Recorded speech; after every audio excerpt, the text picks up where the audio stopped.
Amém, graças a Deus, queridos. Nós estamos iniciando mais uma aula na Escola de Adoradores. E a matéria desse módulo é Teologia da Formação Espiritual. Portanto, nós queremos ler um texto com os irmãos que encontra-se na carta de Paulo aos Romanos, no capítulo 3, verso 23, que diz: porque todos pecaram e destituídos estão da glória de Deus. Esse texto nós tomamos como base para nos levar a meditar o que é realmente a formação espiritual. A Bíblia diz que quando o Senhor nos criou, lá no livro de Gênesis, na criação do homem, o Senhor nos criou perfeitos, nos criou santo. O Senhor nos criou conforme a sua imagem e a sua semelhança. Só que por causa do pecado, essa imagem de Deus no homem foi ofuscada. Essa imagem de Deus no homem, ela foi chamuscada por causa do pecado. E tudo que Deus havia feito, essa criação maravilhosa que era o homem, agora, com o pecado, o homem veio então a se perder. Houve então a separação, houve ali a morte. Então, o Senhor, na sua infinita misericórdia, Ele envia o seu Filho Jesus para morrer por nós, até para cumprir exatamente a promessa de Gênesis 3, ali de que da mulher nasceria um, e esse esmagaria a cabeça da serpente, a serpente lhe feriu o calcanhar, e Jesus então é esse que nasce da mulher para cumprir então o propósito, o desígnio do Senhor, E não somente pisar na cabeça dele, mas nos ligar novamente a Deus, Pai. Ele se tornou então uma ponte de ligação. Jesus se tornou ali essa ponte, esse elo entre Deus e o homem. Então, agora com o objetivo também de reestruturar esse ser, trazer novamente ao homem o seu caráter, o caráter segundo Deus havia colocado no homem, porque o pecado manchou. Então quero deixar aqui apenas duas definições para nós. O que é pecado? Pecado é transgressão, é transgredir a transgressão da lei. Então, Paulo, ele confirma que a definição, que porque até ao regime da lei havia pecado no mundo, mas sem lei não há pecado, Romanos 5,13. Então o pecado é o que? Transgressão, é desobediência, é rebelião. Isso tudo é pecado. Então nesse processo aí do pecado, nós vemos que o homem então, essa imagem de Deus no homem ficou ofuscada, o caráter de Deus no homem. E quando falamos de caráter de Deus no homem, nós estamos aqui, amados, falando da teologia da formação espiritual. Tudo isso conta para a formação espiritual do homem. Porque esse homem que tinha essa intimidade com Deus, ao ponto do Senhor vir todas as tardes, no cair do dia, no cair da tarde, para conversar com o homem perde então essa comunhão. Então, ali no Éden acontece a morte física, a morte espiritual, e a morte eterna também entra ali. Então, são três tipos de morte que entram ali no Éden. Então, agora Cristo veio para quê? Para nos restaurar. E principalmente para implantar em nós agora o caráter de Deus que havia sido constituído no homem. Então, o que é caráter para nós entendermos? Segundo o dicionário Aurélio, caráter é o conjunto de qualidades, boas ou más, de um indivíduo e que lhe determina a conduta e a concepção moral. O caráter é a característica responsável pela ação, reação e expressão máxima da personalidade. É a maneira de que cada pessoa age, e se expressa. Tem a ver com princípios, valores e a ética de cada um. Então, por isso a pessoa fala assim, às vezes as pessoas vão dizer, fulano é sem caráter. Não existe pessoa sem caráter. Todos nós temos um caráter bom ou um caráter mau. Agora, sem caráter não tem. É difícil nós dizemos uma pessoa que não tem caráter. Pode ser um mau caráter, mas que ele tem um caráter, ele tem.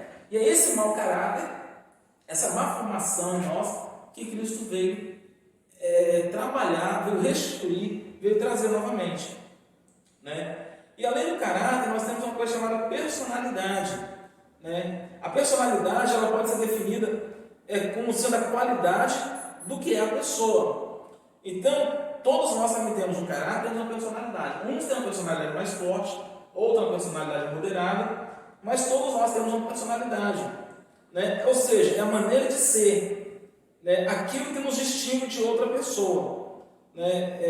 Então, isso é personalidade, né? É a maneira de sermos, a maneira de nos portarmos, e é isso que vai nos distinguir de um outro ser, de uma outra pessoa, né? É tanto que o caráter ele não é herdado, o caráter ele é construído, né? É diferentemente da personalidade. Então, o caráter ele é construído mediante quê? A formação que nós recebemos. É por isso que quando nós vamos estudar na área psicológica, psicologia, principalmente pastores, né, estudam psicologia pastoral, né, e no secular também, vê que o caráter na criança é formado até os 7 anos de idade. Então, com 7 anos de idade, a criança já tem um caráter pré-definido. Mas a formação do caráter vai depender de mim, de você, pai, mãe e do meio que ele vive. É tanto que Provérbios, capítulo 22, verso 6, deixa bem claro, né? Instrui o menino no caminho em que ele deve andar, e até quando envelhecer, não se esquecerá dele, ou seja, não se desviará dele. É o conceito de Provérbios para nós. Então, ensina o menino. Então, o caráter tem que ser formado, tem que ser trabalhado. Assim como o caráter de Deus em nós agora, por causa do pecado, né? É trabalhado através de Cristo na pessoa do Espírito Santo agora, né? Então, como eu disse, com o pecado, houve o quê? Uma deformação desse caráter humano, né? A queda e o caráter humano que tinha, né, no homem, né? Ou seja, Deus ele fez o homem perfeito em termos espirituais, morais e físicos, ou seja, o homem era um ser perfeito, não tinha pecado. No ato divino da criação, Deus disse, né? Façamos o homem à nossa imagem, Gênesis 1:26. Ou seja, fomos criados à imagem e à semelhança do nosso Deus, o Criador. Logo, não podemos nos esquecer que refletimos a glória divina em nós. Ou seja, a glória de Deus, né, o caráter de Deus se espelha em nós. E se tivermos um caráter santo, Deus será louvado por intermédio de nossas ações. Né? Imagem e semelhança de Deus, o que é isso? O homem era, no seu estado original, uma imagem ou uma representação perfeita de Deus. Adão e Eva possuíam atributos morais, tais como amor, justiça, santidade, retidão. Tudo à semelhança de Deus. Deus coloca esses atributos no homem. E é interessante, queridos, que esses atributos morais que Deus colocou no homem, né, de santidade, de retidão, de justiça, Deus deu para o homem. Né? Façamos o homem à nossa imagem e à nossa semelhança. Né? Ou seja, não resta dúvida de que, ao criar o homem à sua imagem e conforme a sua semelhança, Deus imprimiu nele, ou seja, no homem, as marcas da sua personalidade. E como é a personalidade de Deus? Uma personalidade santa, amorosa e justa. Porém, o pecado manchou essa personalidade. Né? Houve então essa deformação do caráter humano. O homem foi criado perfeito, né, em toda a sua constituição, em espírito, corpo e alma. Porém, quando o homem deu lugar, ouviu a voz do diabo, quando o homem ouviu a voz da serpente, ele desobedeceu a Deus, caiu, e essa queda levou-nos a perder a semelhança moral com o Criador. Tudo por causa da queda. Né? Mas graças a Deus, Romanos 3:23 diz que o pecado passou a todos os homens, mas também, queridos, Cristo veio para nos trazer vida e vida com abundância. Ele veio restituir. As repercussões foram terríveis, de natureza espiritual, sentido ao longo de toda a história. O pecado, ele distanciou o homem de Deus, levou a criar seus próprios deuses. O pecado levou o homem a criar agora seus próprios deuses, segundo as suas malignas concupiscências. Então, para quê? Para agradar ao Deus desse século, né? Mas Jesus Cristo, o Filho de Deus, o Salvador, ele veio agora para nos resgatar e nos ligar novamente ao Senhor. Então, queridos, falando de formação espiritual, o que é então formação espiritual? Definitivamente, nós chegamos à conclusão que é um processo que visa que é nos educar e nos ensinar a viver os valores do reino de Deus. Foi para isso que Cristo veio, nos restaurar o caráter que nós havíamos perdido. E o objetivo é o que é? Qual é o objetivo de nos tornarmos espirituais? O objetivo é de nós sermos mais parecidos com Cristo. O objetivo é de nós nos achegarmos ao Senhor. Então, aqui na primeira parte, né, fizemos toda essa introdução para nós entendermos o que é de fato, né, a teologia da formação espiritual. Nós somos formados um caráter santo, reto, íntegro. O pecado veio e manchou esse caráter de Deus em nós. E Cristo agora veio para restaurar em nós novamente, né, esse caráter de retidão, de santidade, de integridade, né, que Deus colocou em nós. Agora, queremos também dizer aos irmãos que a formação espiritual tem um alvo, né? Como já falamos aqui, o que é a formação espiritual? É um processo que visa nos educar e ensinar-nos a viver os valores do reino de Deus. Olha, quantas pessoas que estão dentro da igreja hoje, né, que não vivem mais os valores do reino de Deus, já perderam, já não conseguem mais vivenciar esses valores, né? Então, o Senhor nos chama novamente, nos traz novamente para o centro da palavra de Deus, que é a Bíblia, e nos leva a viver essa vida agora em Cristo. O apóstolo Paulo chega a dizer: não mais vivo eu, mas Cristo é que vive em mim, né? Eu quero pegar essa parte aqui para nós entendermos que agora não é mais a minha vontade, não é mais o meu querer, mas é o querer do Senhor.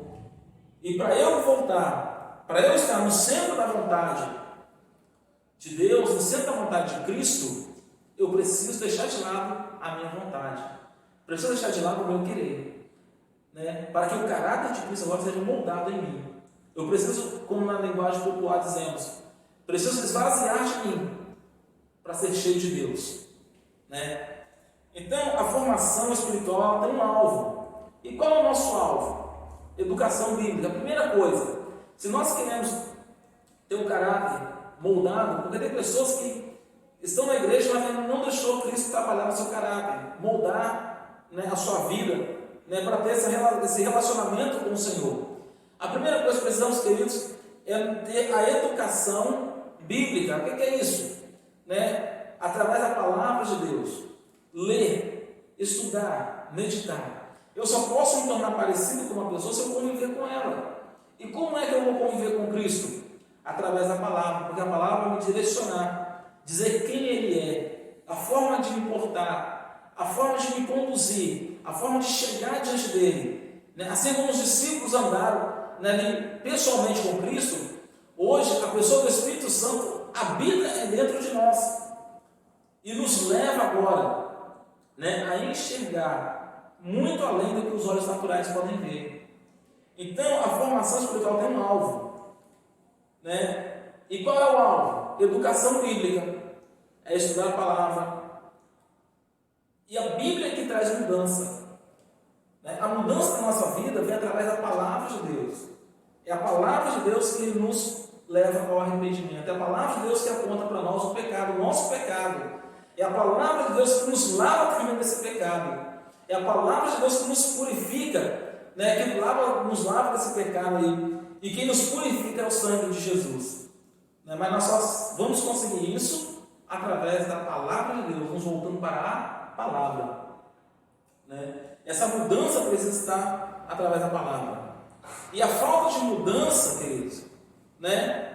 A falta de mudança espiritual em nós mostra algo muito crítico para as nossas vidas. Mostra que ainda estamos como crianças, como diz o apóstolo Paulo, né? Deveriam ser mestres, deveriam ser doutores, mas estamos como crianças necessitando ainda do primeiro leite. Né? 1 Coríntios 3, verso 1 e 2, vai falar que a falta de mudança, eu quero traduzir essa falta de mudança por falta de maturidade. Essa falta de maturidade espiritual nos leva a uma infantilidade espiritual, né? Ser como meninos. Né? E mudança, por que é mais fácil evitar a mudança? Porque a mudança traz confronto. Mudança gera confronto. E nós não gostamos de ser confrontados. Né? Não gostamos de ser confrontados. E mudança não é fácil. Por quê? Porque mudança dói. Mudança muitas vezes machuca. A mudança nos tira da zona de conforto. A mudança nos leva para um outro local. O que eu quero dizer com isso? A mudança em Cristo nos leva a um outro nível. A mudança em Cristo nos leva a um outro patamar. Mas o que dói essa mudança? Deixar o meu querer, deixar a minha vontade, deixar de fazer aquilo que eu quero fazer para viver a vida que Cristo tem para eu viver. Tem proporcionado, ou tem um projeto para que eu viva. E essas mudanças realmente causam dores. Porque ninguém quer deixar nada. Ninguém quer sair da sua zona de conforto. Né? Mas Deus, Ele quer mudar a nossa história. E para isso, Deus ele tem os seus métodos. Mas por que Deus quer mudar a minha história? Por que Deus quer mudar a sua história? Para a glória dEle. Né? Porque dEle, por Ele, para Ele são todas as coisas. Né? Ou seja, Cristo veio para quê? Veio para mudar, para nos mudar. A Escritura foi nos dada para nos mudar também. O Espírito do Senhor trabalha para nos mudar. E o alvo do Senhor também é nos mudar. É que haja mudança em nós. Mas essa mudança é para que o caráter de Deus, o caráter de Cristo, né, seja Ele novamente restabelecido em nós. Estabelecido, né, no servo do Senhor. O outro processo dessa mudança, né, é um processo chamado processo de santificação. O processo de santificação é exatamente aquilo que nós falamos no início. Ele nos leva a nos tornarmos, né, cada vez mais parecidos com Cristo. Né? Ou seja, eu me separo do pecado e me aproximo de Cristo. Eu me afasto do pecado e me aproximo de Deus. Eu rejeito o mundo e me aproximo de Deus. Esse é o processo de santificação. Né? Então, é nessa posição que nós precisamos chegar. Então, a nossa identidade em Cristo, a nossa posição, né, que esse processo de santificação, né, ele ocorre no corpo, na alma, no espírito, mas também é posicional, experimental e um processo final. Né? Posicional por causa do corpo, experimental podemos conjugar com a alma, e final, o espírito, é a consumação. Né? É quando nós alcançaremos, como diz o apóstolo Paulo, alcançaremos a estatura de varão perfeito. Né? Então, a santificação, queridos,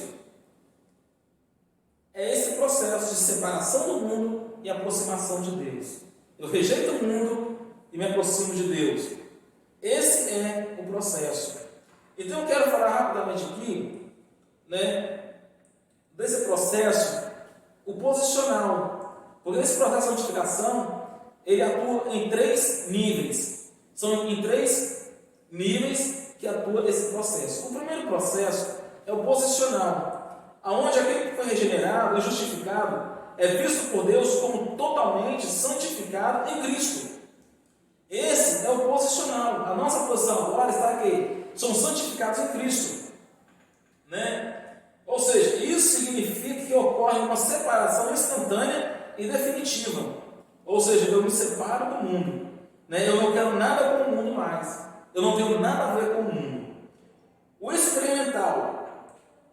O processo experimental, a santificação tem o seu início com a regeneração e encontra sua base judicial ou na justificação, né? Desenvolve-se como um processo gradual durante toda a vida do cristão. É esse processo que muitas pessoas não entendem, né? Que é o processo experimental. Ou seja, todos os dias eu preciso estar me santificando. Todos os dias eu preciso estar dizendo não para o mundo. Todos os dias eu preciso estar dizendo o quê? Eu quero Deus. Eu anseio por Deus e rejeito o mundo. E, por fim, agora, o processo de santificação, que é a consumação final.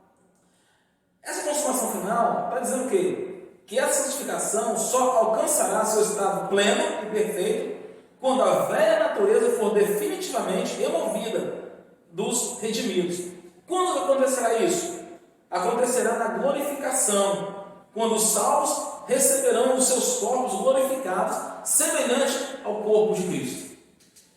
Semelhante ao corpo de Cristo.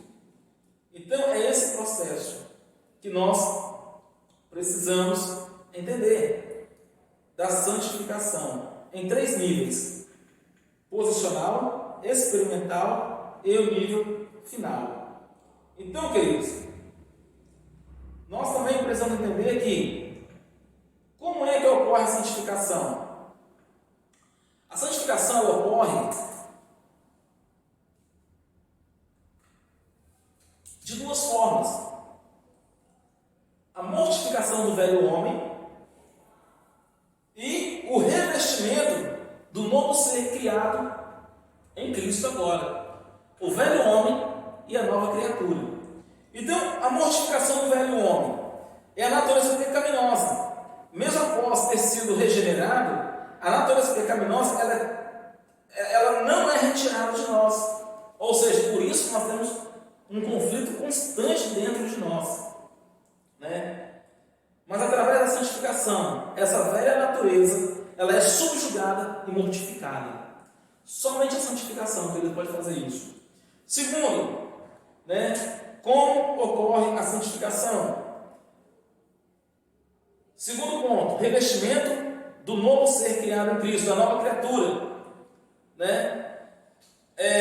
O revestimento desse novo ser criado em Cristo para as boas obras, enquanto a velha natureza vai sendo mortificada, crucificada com Cristo, o redimido ele é conduzido a um modo de vida em Cristo que agrada a Deus. Além disso, Efésios 4, verso 25 e Efésios 5, verso 1, tá, queridos? E além disso, a santificação é realizada na vida do cristão através de vários meios que o Espírito Santo emprega. Como? Primeiro, leitura e o estudo da palavra de Deus. Segundo, comunhão entre irmãos, ou seja, a comunhão no corpo de Cristo. Terceiro, adoração. Quarto, e o direcionamento providencial de Deus na vida do cristão. Então, esses 4 pontos aí nos levam, né, a uma santificação, né? Mas quando vamos alcançar o estágio completo da santificação? Quando esse nosso corpo mortal for transformado tal qual o corpo de Cristo, tal qual o corpo celestial, aí sim alcançaremos, né, o estágio final da santificação. Queridos, aqui nós queremos finalizar essa nossa primeira aula, né, e que Deus te abençoe em nome de Jesus. Amém.